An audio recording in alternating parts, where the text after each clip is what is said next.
একটা মেয়ে বিবাহিতা না, এই মেয়েটা আমার, এই অবিবাহিতা কোনো মেয়ের সাথে কেউ যদি যে কোনো রকমের সম্পর্ক করে, অবৈধ প্রেম, অবৈধ আলাপ, অবৈধ গল্প, অবৈধভাবে ওই মেয়ের সাথে হাঁটতেছে, চলতেছে, একাকী কোথাও গেছে, পার্কে গেছে, নির্জনে কথা বলছে, তার শরীর ছুঁয়েছে, তার হাত ধরেছে, তার দিকে তাকাইছে, যেই কোনো কিছু, এটা কোরআন সুন্নাহর দৃষ্টিতেও পাপ।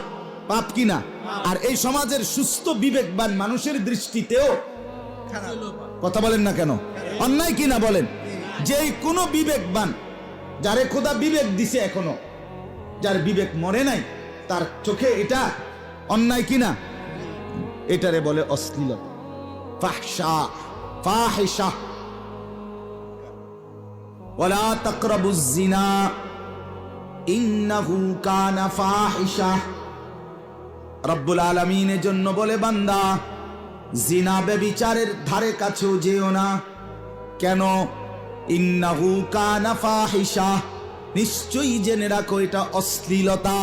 এটা কি? অশ্লীলতা। জিনার কাছেও যেও না।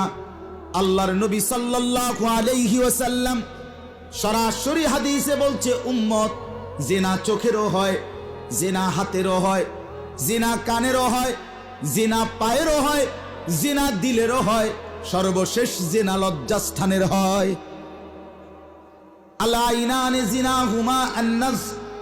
আল্লাহর নবী বলেন, দুই চোখের জিনা, ভিন নারীর দিকে তাকিয়ে দেখা, মোবাইলে হোক আর ছবিতে হোক আর নাটকে হোক আর টেলিভিশনে হোক আর বাস্তবে হোক।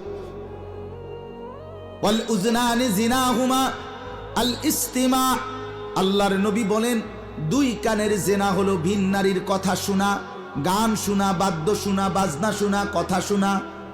যে নারী আমার জন্য অনুমতি নাই, মা, মায়ের কথা হালাল, স্ত্রী তার কথা হালাল, বোন তার কথা শোনা কি?